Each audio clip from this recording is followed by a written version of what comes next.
Well, welcome back to another episode of the Your Blank What Now podcast. My name is Marcy Nettles and I am your host. So you're probably wondering, it's like your blank what now? Well, guys, what this is all about is it's having people share their stories where they had the opportunity to go through really difficult times to where they could have just given up and stopped, but they chose to push through. Because if we can show you enough stories, eventually you'll see yourself in one of them and you'll see that you can make it through too. So I am so excited about this episode because this one is very personal and very close to my heart because of who I get to interview today.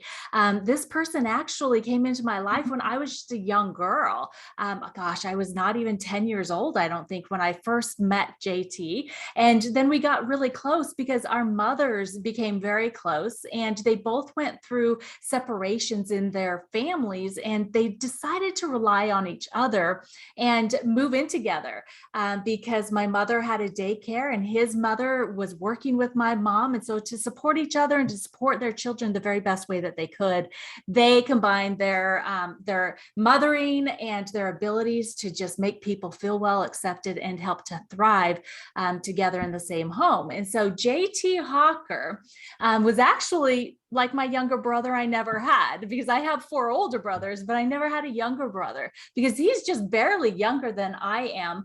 But we grew up in the same household throughout like the junior high and high school years. And, so we've been through a lot together, but through life circumstances and the way things happen, we actually got separated and we hadn't seen each other for a really long time.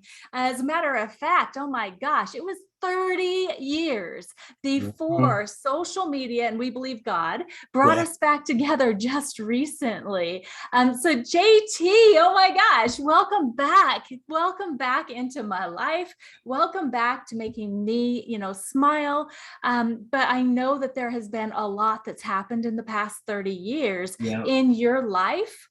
And so I would really like to just kind of know and have you share with us, what have you been up to prior to, now before I finish that question, the title of JT's episode.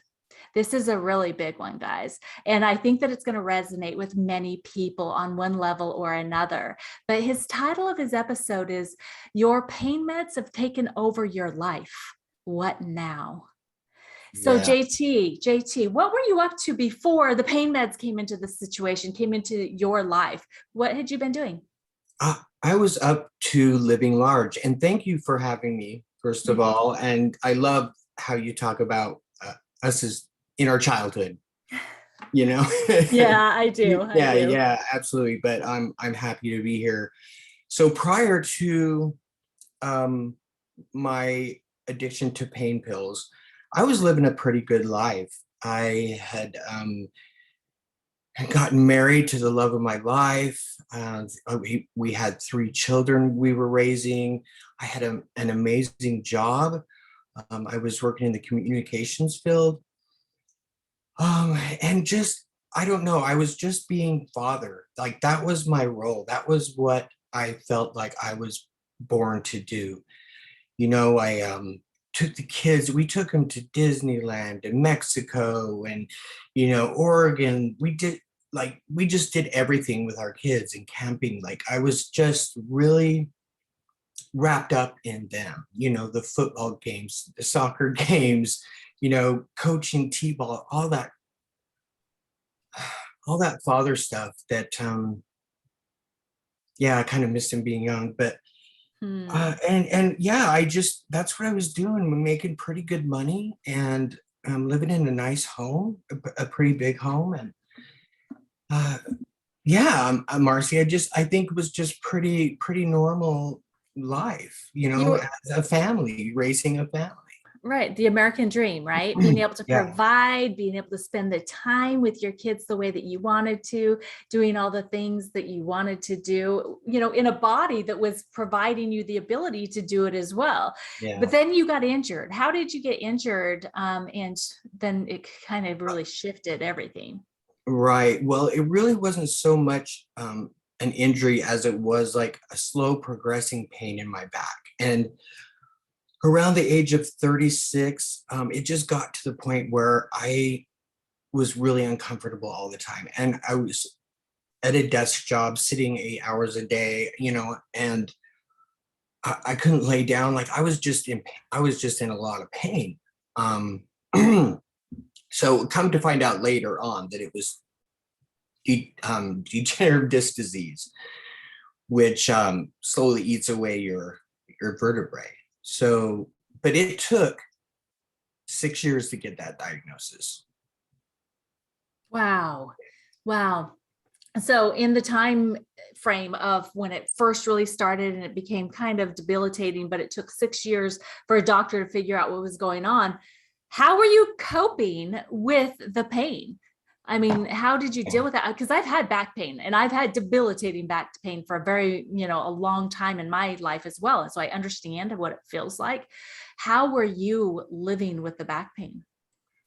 Well, I wasn't, and it got to the point where I don't know, pain can really cause mental like distress. And I was to the point where I just felt like I wanted to die because I just could not enjoy any moment. A doctor finally put me on pain medication. They started me out on hydrocodones and Percocets. And I was like, wow, this is unbelievable. I can actually function as a person. I can actually go play with my kids. I don't have this ache that's just gnawing at my back all the time. And so to me, and it almost woke up something else in my brain. It was like the way I felt was like it was something that I had been missing my whole life that made me happy. Like I was happy, but it really like just made me really happy. And maybe part of that was the pain going away, but I also think that I know the drug also did that. So for that 6 years, yeah, it was a mess. Because it didn't take me long, like 2 or 3 months, to really start abusing them because they weren't working at the level that they had when I first took them. So I was just taking more and more and running out. And when I would run out, I would get extremely sick. I would be in withdrawal, which I didn't even know what withdrawal was. The doctors never said to me, okay, this is what could possibly happen if you take these. This was at the height of the opioid crisis when doctors were just handing this stuff out and being told that it was non-addictive. And I guess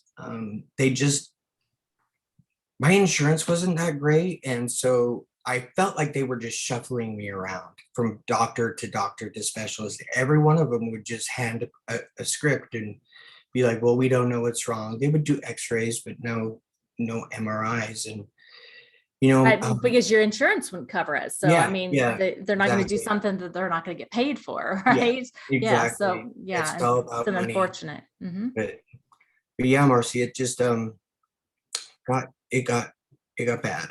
Sorry if I'm stuttering, but my family was noticing the difference in me because like my son said on my podcast the other day, I just wasn't that father that was playing with them. I wasn't that father that was making it to their games or even just engaging in their life. Years went by, Marcy, those years went by that I don't remember. Mm-hmm. Like they just grew up and I was absent for all of that. Eventually, within those 6 years, when I would run out of my pills and get sick, and all that cycle would just happen over and over again. I was introduced to another drug. I don't know if you want me to mention on here or not. But Well, before we move into the progression, when right. you were on the prescription medication, did you Mhm. realize that you were addicted? Did you realize it? Did you really identify this as being, oh my gosh, I can't live without these, or I am so stuck on these pills, I've got a problem? Did you ever realize that? I did realize, that I couldn't function without him. And a lot of that was the pain, of course, that would come back, and it would come back worse than it was before, because the pain pills masked it for so long that it Right. felt extremely um, painful. But Mhm. yeah, I had an idea. I was like, okay, something's up. I didn't know what withdrawal was, but I'm like, something's up. Every time I run out of these, I'm getting really, really sick. I'm throwing up. I can't get out of bed, for like 2 or 3 days. I'm sweating. Mhm. Um, I know that seems naive, but I just didn't have any idea. As a kid, I watched my mother go through something kind of similar, but I was too young to understand what it was. I mean, I know now, but I don't know. I veered off track there, No, Marcy. no, you're absolutely okay, because this is all part of the story, and I completely understand, to a degree, not as far as you went into this, but I've been on those medications, and I know how they make you feel and what it does to your brain. And you, at times, you may even be thinking something that you think is correct and true, but in all reality, it is not, right? And Yeah, so you had already mentioned that when you first using the pain medication, that these pills, it's like it would last you for a certain amount of time. And in the beginning, you felt great, but then it stopped working the same way. And so you'd increase the amount that you were yeah, taking. yeah. And so you were mentioning another drug that you went to, and that is just really, unfortunately, when these pain medications are divvied out the way that they are, and they are not, education is not given along with the prescriptions. They are just, here, take these. Yeah, And I think nowadays they're a little bit better at it's saying, hey, different. you shouldn't Yeah, continue on these for very long, because if right. you're on them a certain amount of time, this can become really detrimental to Yeah, you yeah. and your whole life. So absolutely, share with us that progression and what happened, once you got to the point to where the pain pills just weren't cutting it. Well, first of all, I can say that, like you said, it changes the chemistry and the thinking of the brain. Like you think something is correct, it's not correct. That was happening a lot. My morals were getting shady, but I thought that that was okay. Little things like taking something from a store seemed like that was okay. It belonged to me. I kind of fell into this darker hole. And it was a slow progression, as my son said. It was a slow progression. It wasn't. You would have had to been on the outside looking in to see it. Um, but I got to the point where I wasn't talking. My husband and I were not talking. We were fighting all the time. He didn't want to be home, because he didn't know what he was going to come home to. One day he'd come home and I would be up and I'd be happy and everything would be great. And then the next day he might come home and I'm doing really odd things, just like, man, I don't know. I've got some examples, but I would say, like, when my son brought his girlfriend, which is his wife now, over to the house, he went to introduce me. I came out of the room midday in a pair of Superman underwear, and that was it. And I acted like it was perfectly normal. I'm shaking her hand and be like, "Oh, welcome," and just thinking that kind of stuff. It just got bizarre. I would be up in the middle of the night. Um, I set our stove on fire one time because I was cooking nothing that was in the pan. Frozen pizza in a pot, um, spaghetti noodles in the oven. I mean, it was just it was I mean, it was just causing me to behave, and I thought that was normal. I thought it was okay. Yeah. Yeah. Did you ever have times to where you, just reality was not real? You had psychosis. Mm, You thought that different things were going on, or you were having conversations, or because I know, and part of this that I'm asking is from your podcast, because I listened to the podcast with your boys, and that was just amazing. It was so heartwarming for me to hear you be able to have these conversations with them now. And yet I can only imagine what it was like for them back in those times. I mean, can you describe it all? I mean, because in all reality, you had no idea what it was like for them back then, because you were so caught up in your circumstances and the drugs and what it was doing to you, that you didn't realize what was going on with your boys. No, and like I said, my morals, I felt like I was Superman dad. And it was, my mind just didn't care about them anymore. It didn't care what they were doing. I justified it in my head to saying things like, well, I had kids so young, and they're halfway raised, and it's time for me. It all just became about me. And and the psychosis that came after I started using. I was introduced to methamphetamines by somebody who was supposed to be taking me to a Narcotics Anonymous meeting. Oh no. To help me.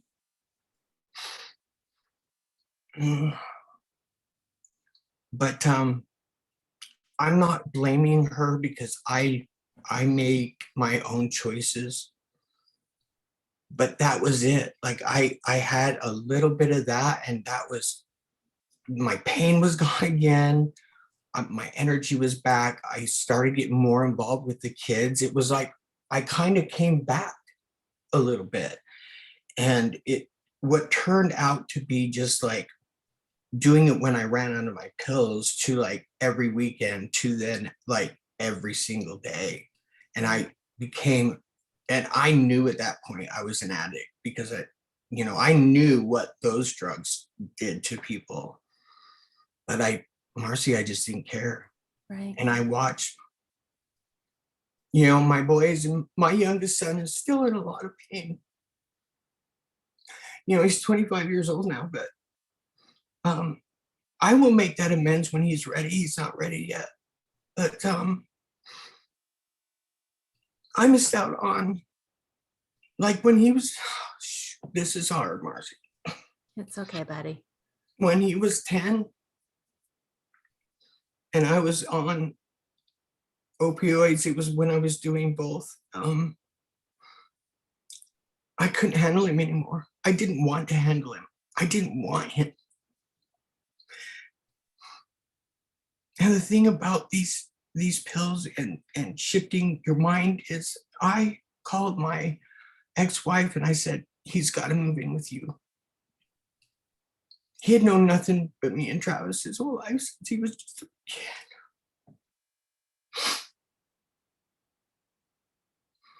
And I couldn't wait for her to drive up from Pocatello, and I was loading his stuff in as fast as I could. It was like, now I really am free, because my two older boys in high school, and they're never home anyway. Now I can do everything I want to do without looking at my consequences. Mm-hmm. Basically your conscience in human form. Yeah. Yeah. And that's one of the things with addiction, and especially when you move it from pain pills into methamphetamine, that's an instant addiction right there. You use and you're addicted. And it becomes all about where your next high is coming from. And so it's very understandable that you would have that difficulty with your morals and your integrity, because if all you're thinking about is, where's my next high coming from? And this is an illegal drug, right? This is something that you can't just go and buy at the store. No. And so you have this whole, you have a whole separate personality, having to be able to support this new addiction as well. So, it became, I'm sorry. No, go ahead. It became a 24-hour, 7-day-a-week job.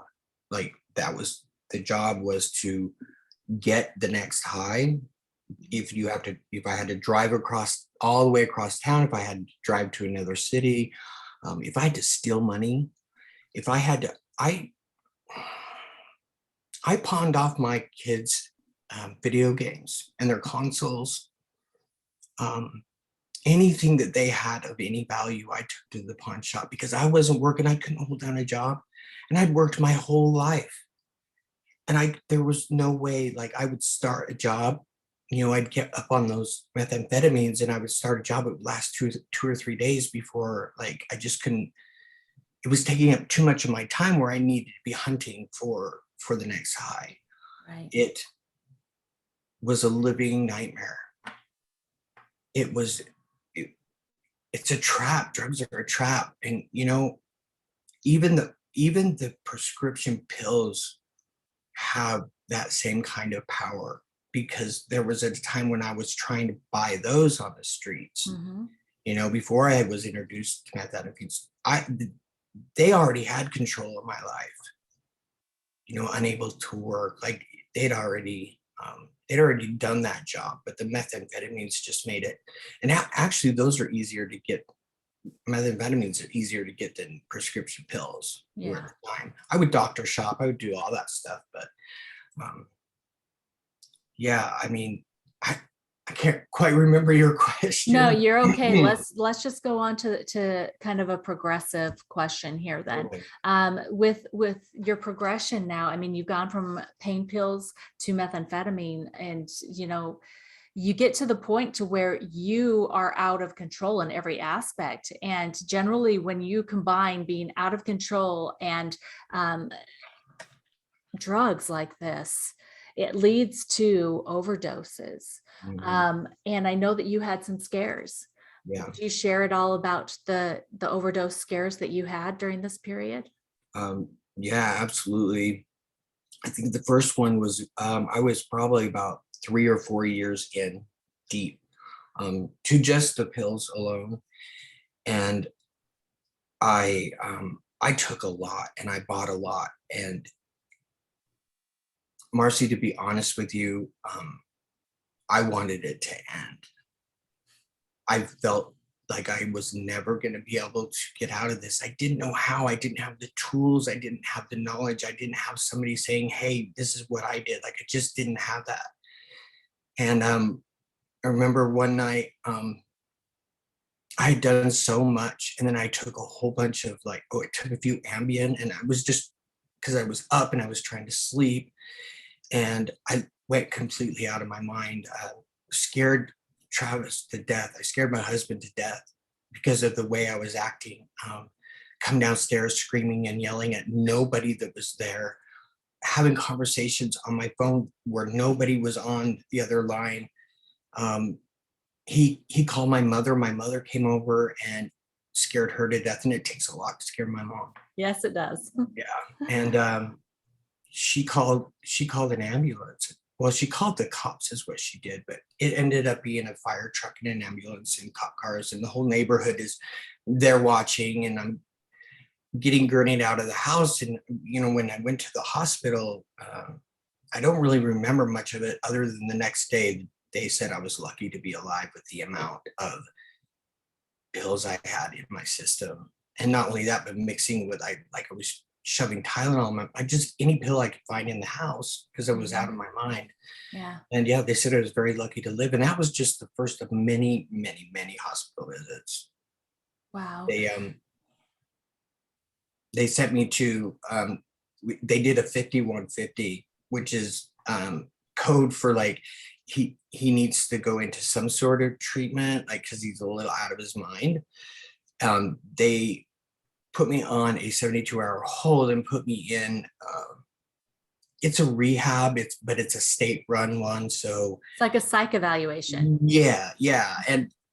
But there are a lot of people with addiction issues there. I think it was like, quote unquote, a rehab.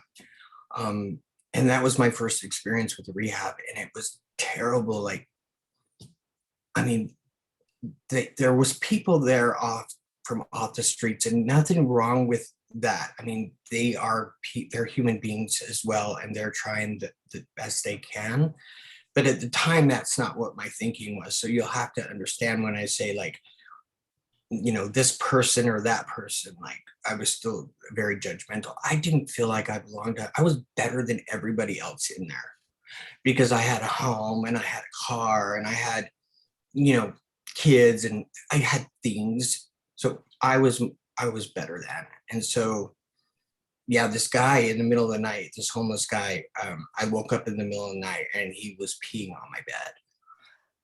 And yeah,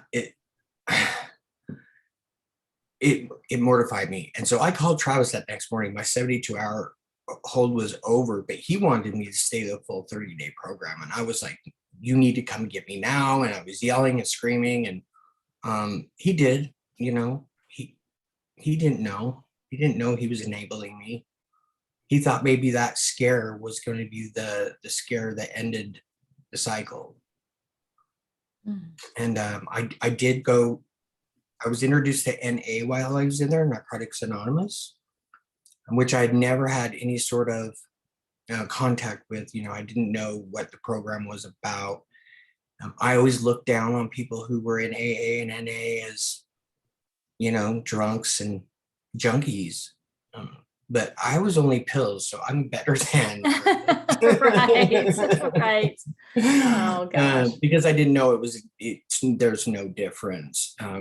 I managed to continue going to NA meetings after that for approximately 60 days. I got my 60-day chip and I took my kids there, took Travis there. I wanted to show them how great I am and that I'm better. And now you can trust me again. And, after 5 or 6 years, after 5 or 6 years of putting them through hell and then being like, I'm cured. And that's in my mind, I thought I was. I was missing what the connection truly was. And I relapsed very shortly after I got that chip because I was like, okay, now they think I'm cool again. So I'm just going to sneak a little here and there. And yeah. And that doesn't work. No. So how many times did you go to either Narcotics Anonymous or eventually you got to Alcoholics Anonymous, right? Yeah. So how many times did you try programs? I have been in and out of the room for 12 years now. I gave it a shot. Like a real pretty mediocre effort, I would say now. At the time, I thought was a really good effort. After my first rehab that I did stay 30 days in, after my second rehab that I did stay 30 days in, and that's when, because here's the thing, Marcy, what those pills, what those drugs make you think is that your way is a better way. I mean, I literally thought that I could rewrite the Bible. That's how important, how smart those pills made me feel, that intelligent. And that I was going to rewrite the 12 steps of Alcoholics Anonymous because I didn't like the word God in there. And I wasn't going to have that. Like, no way. Like, you're not in this, is not church. I was still very angry at God. I did, the religion I grew up in,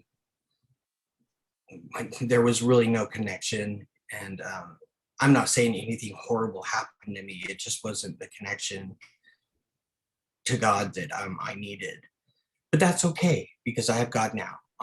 That was it. Like, I thought my way was going to be better, and it never was. Never was. You always ended up falling backwards. So on the last breakdown that you really had that led you to finally getting into this position to make the decision that, I'm enough is enough. I'm going to break through right now and I am going to go in and I'm going to do this thing. How did that come about? How did you finally get there? Well, a lot of pain and a lot of struggle and a lot of just whirlwinding, and I was a hurricane of the world and just destroying everything and everybody around me, hurting everybody around me, especially my loved ones. By that time, from the time I started taking those pills at age 36, my sons were in high school and my youngest was 10. And now that whole time is just a blur. And I have one that's married with 2 children, two that are in school, or, living their lives. They're, in their 20s. Like, um, yeah, I think it was kind of that, but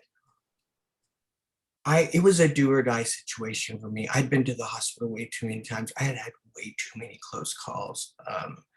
There was a third time in a hospital visit where I ended up having rhabdomyolysis, which is where all your muscle tissue breaks down and starts flooding your kidneys and your liver with blood. You die from it. I got that from exhaustion because I had been doing so many drugs. And that didn't even stop me. I still had 2 more hospital visits. Anyway, it was do or die. I was like, okay, this is not the person you were meant to be. Your marriage of 22 years is over because it pretty much was just done. My kids pretty much weren't talking to me. I mean, they were, but they didn't want anything to do with me. I hurt my mother. She worried all the time about me. And I didn't care. I can't imagine the worry I am a parent and I can't imagine that. Thought of it, one of them just, you never know when they're going to die. I had nowhere to go. I had absolutely nowhere to go. I was in rehab in Dallas, 3rd rehab in 4 years. And I thought, I can't do this anymore. Like, I'm exhausted. So I made a decision right then and there. Okay, you're not going to die. We know that. Like, you've been to the hospital 17,000 times. It's not working. You're alive. God needs you here. Yes. But I said, you know what? I'm going to write down who I want to be. Like, what kind of person and what kind of values and what kind of morals do I want other people to look at me and see? But not only that, but most importantly, when I look in the mirror, because I couldn't look in the mirror at myself anymore. And I wrote it all down, like, be a good father, be a good role model, be honest, finish what you start, feed your body healthy food, be kind, love people. And I think one of the most important ones on there was finish what you start, because in those 12 years, I'd started a lot of things that I never finished. That's actually my whole life, really. But I took it that seriously, and I said, I'm going to give Alcoholics Anonymous a try. Because at this point, I was an alcoholic on top of a drug addict. I had kicked the pills after the second recovery I was in, the second rehab I was in. But then alcohol took over. Mm. And I had never had a problem with drinking. I was a social drinker, but so that was 3 years of being an alcoholic. And so I was like, how much bigger of a loser can you get? Like, I did not like myself, but I wanted to.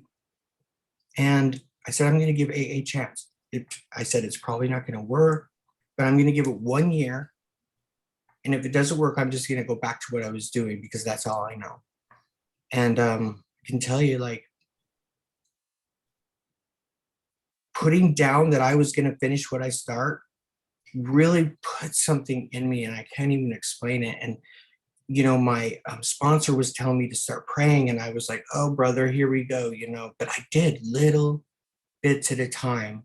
And it was like just a little bit of gratitude, and I don't know if you want me to go into that or. Yeah, I would love for you to share what finally changed between the first few times that you had gone into a support group, or whether it was narcotics or alcoholics. I would love to know what the difference was. What made it different? Why did it work this time, JT? Why did it work? That the answer is easy, and it was a connection to God, period. Once I had that, I was like, wait a minute, that's what I've been missing my whole life. That's what I've been searching for. That's what I thought the drugs were giving me. It was God.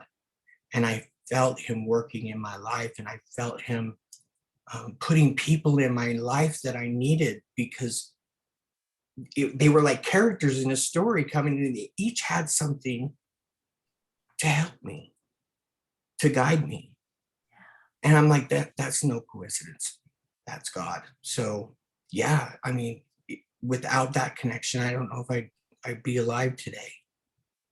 Well, and we know that he's absolutely a cornerstone of those programs. AA, Mm, God is what makes AA yeah. work. Yep. Absolutely. And that's why it always turned me off in the past.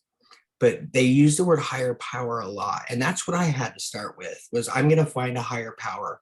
And I was in Southern California at the time, in a sober living house, and going through a program down there. And I'd go to the beach and I'd look at the ocean and I'd be like, that's my higher power. But eventually I'd go to the ocean and go, that's God. That's God. God made that. Like, that is a power greater than myself. And God has brought me here for a reason. And I did. I finished what I started. It's so good. I mean, it's like you had such a dark space in your life, and where you are now, it's like, what lessons did you learn from that time period? Because I truly believe that things happen for us, not to us. And if we look at things the proper way, we can always find a lesson or something that we can grow from, that we can take from it, that can benefit ourselves, but can also benefit others. So what did you learn, JT? What did you learn in those times? I would say one of the biggest things I learned was that despising myself, hating myself, was never a tool that was going to drive me to get better. That people love me unconditionally. That the only true people you have in your life in the end is your family, or the family that you create for yourself. And I learned that despite what I put people through, what I put my family through, that they were there supporting me the whole time, and I just didn't see it. I learned that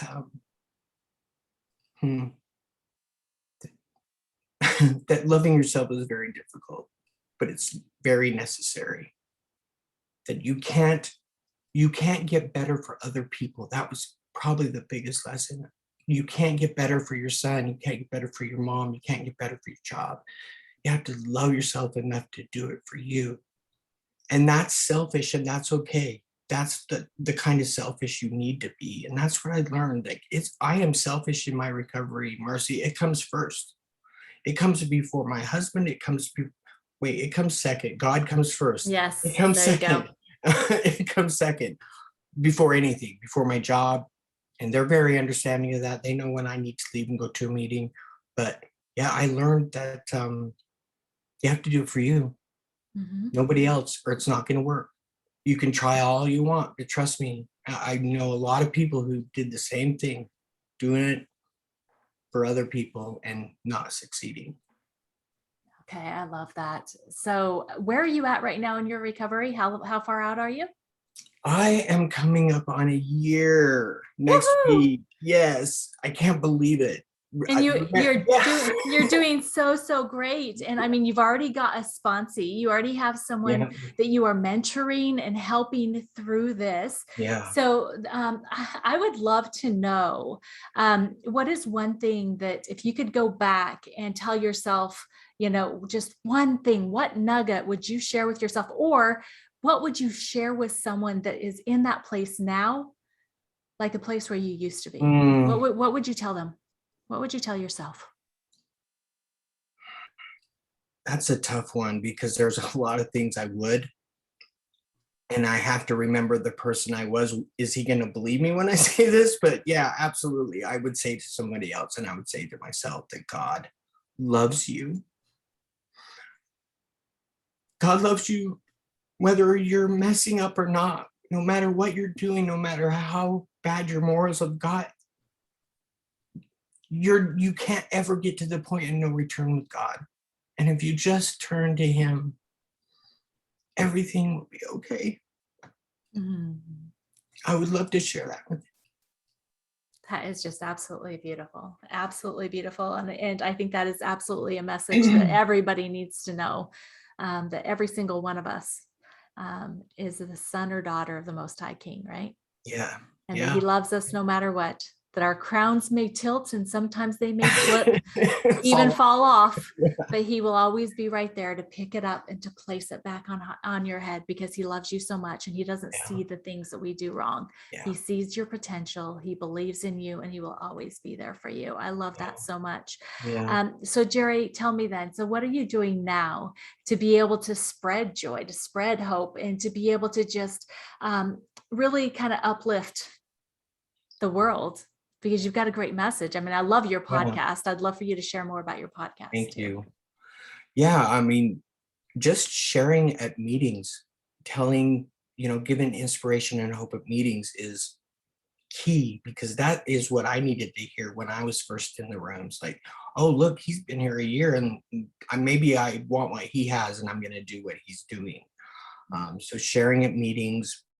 I have a sponsee who I am connecting to God, which makes me so excited for him. And yeah, my podcast is all about recovery. And my goal was just to have one person, even if it's one person. And I don't need to know that who I'm helping, because that's God. He's doing that. Like, he's guiding all that. So I don't need to know, but I love doing it. It's healing for me. I've had several people that have either text me or called me or emailed me and said, you said this and it changed my life, or your guest speaker said this and it changed the way I think. It's really rewarding, and it's like a different kind of rewarding that I have never had in my life, because it's reward without ego. Yes. Yeah. Yeah, that's beautiful. Well, ego is just edging God out. Yeah. Yep. Right? Yeah. Yeah, we definitely need to be watching our egos. Yeah. So tell us, what is the name of your podcast? Where can it be found? And how can people follow you? Okay. Well, it's called Recovery and the Sober Truth. You can find it on Spreaker, iHeartRadio, Amazon Music, Apple Podcasts, basically any podcast platform that's out there. You can find it. Trust me, I've searched them all. And, I have a Facebook page. It's called The Sober Truth. It's not quite the full long one, but you can find me on Facebook. And yeah, I that's it. Yeah, that's how you can follow me. But yeah, just listen. I've got some great things coming up. I'm doing a 2-part episode on mental health. Awesome. And yeah, and its role in addiction. So it's going to be great. Well, you're great. You're amazing. I You appreciate you so much, JT. Thank you for sharing your welcome. story. It was my Because pleasure. as you said just a moment ago, it's in the sharing of the stories. It's the stories that we're able to hear, the things that, and it's like when we were talking before we started this recording, and I said, just be as vulnerable as you feel like you possibly can, because it's in our vulnerability in sharing our stories that it will resonate with someone else in such a way that they'll be able to see themselves in your position and know that they too can take that next step towards whatever it is that they want. I hope so. Yes. Yeah. Absolutely. Yeah. Well, thank you, JT. Thank All you, right. Martin. Oh, you guys, I hope that you were as blessed by this episode as I was, and I am. And again, the title of this is Your Pain Meds Have Taken Over Your Life. What now? And now you can see, I mean, what now is hope, it's joy. As a matter of fact, JT just got to spend the past week with his sons, his grandchildren, beautiful, beautiful grandchildren, with his Yeah. father, with his mother, with his family around him in such a way that he hasn't done for a really long time. Present. Beautiful. Absolutely present. Yeah.